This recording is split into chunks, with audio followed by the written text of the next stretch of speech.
Hey guys, so I'm stuck at a border. Today we are surprisingly going to Vietnam. Now, I've learned something new today and hopefully you guys benefit from this because I'm actually stuck at immigration in Lao Bao, the border of Laos and Vietnam. So they have the two options. And I didn't know this because you can do this in Saigon. You can't do it here though. But you have the eVisa, you do the eVisa, yada yada yada, easy peasy, right? But in Saigon, Hanoi, if you don't have an eVisa, it's $25 and they'll go through the process. It's kind of a headache, but they do it for you. And here they don't do that. My eVisa is still pending. I was figuring, because today's day 3, I figured I'd get it by the time we got here, and I did it. And you can see like we are here, and they will not let me apply for like a normal visa, like a VOA that we usually get as like an American. So I am sitting here, the bus has already left, so I paid for a bus to go away, and we are only halfway there, and there's no refund in that obviously, as this is kind of my fault. So what's gonna happen, this is what really sucks, is they close about 4 or 5, I believe it is. As long as I get my eVisa before then, I can cross and I'll walk down. It's like 1.5 kilometers, there's a hotel, and I'll crash there tonight. Tomorrow I'll get a bus. Easy shit, nothing wrong, lose $8. Now, here's the bad part. If I don't get this eVisa today, and I was talking to these other people that had them already, they said they got it on the 4th day in the morning. If that's what happens with this, we're gonna have to go back to Laos. It's gonna cost $43 to get another visa on arrival. And then on top of that, we're gonna have to walk to a hotel, which is like 3 kilometers away. And then in the morning, come back. So, and where we are, there is nothing, so there's no point staying here for another 30 days.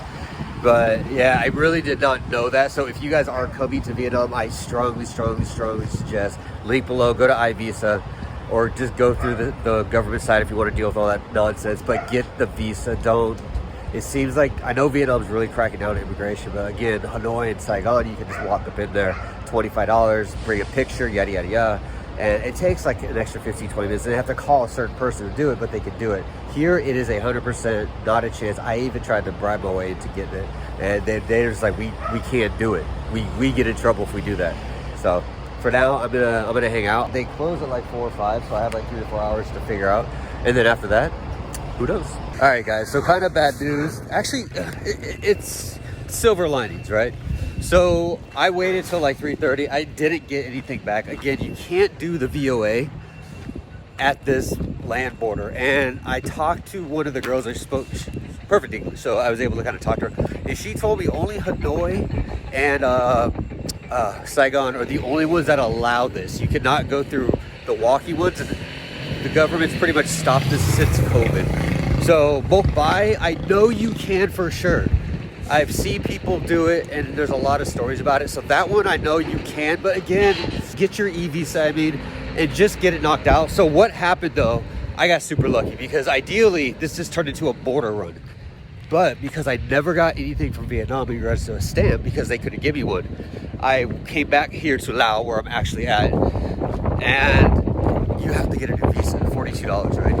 Or $40 plus $2 stamping fee. So I went there, and the timing was awesome. So the 2 high-level people of immigration of this office here behind us, they were there, and this almost makes me sound like a dick. Maybe not. Maybe the staff was not that smart, but the staff knew you have to have a eVisa to get across, to get into Vietnam. There's no other way. And the guy asked me, are you sure you can get into Vietnam if we get you out of here? I'm like, yeah. Because I figured what I was going to do is just do the paper one, right? And I get over there, blah, blah, you already know that story. But when I came back, the 2 higher-ups were there. And that guy, I think he got in trouble because he let me go without it. What happened was he canceled the exit visa. He filled out, put like a sticky pad in my passport and pretty much said you can stay here for your final week, because I still have a week left here. Kind of like a grace, which is really cool. And again, this is super lucky. Do not do this, guys, because it will not work out in your favor. And I think dude got in trouble for letting me sneak by. Because I mean, honestly, if you would have just said, no, man, you don't have an eVisa, you can't cross, we're not letting you out of Laos, then I would have just been like, I would have walked back, because we're about to walk 900 meters here to a hotel or a guest house. Now I'd be like, whatever, you know, suck it up. So we also got very lucky, because again, this could have been a $50 mistake, because the $42, $43 for all this nonsense, the visa nonsense, and then, you know, hotel fee. And then we got to go get another bus now, because the bus we caught was going to take us away. We're going to have to get another bus tomorrow. Or we might just hang out on the the east side of Vietnam for a day or two, see what's up, see what it's like out there. All right, guys, so we finally got to the hotel, had to take a walk, and I'm walking across this bridge. I'll put it up here. Like 25% of the right side of the bridge is literally gone. It's just like barbed wire, and like they put like a concrete thing above it. I don't know what's going on, but they love holes here. I ended up getting a hotel, and I'm gonna show you some of the artwork. We have Donald Trump, we have Tom and Jerry, we have Chumbo, don't smoke. And ooh, that's I can't show you that. That's inappropriate if you read Vietnamese. But yeah, the room's pretty simple. It's a king size bed, a twin.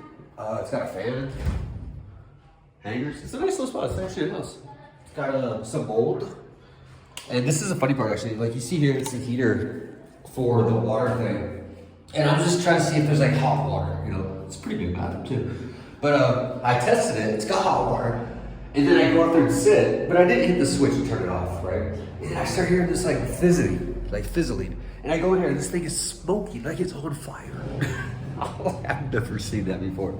Is that black mold? I hope not. That's really bad, actually.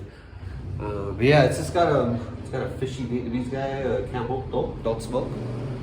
We got the Wi-Fi and stuff.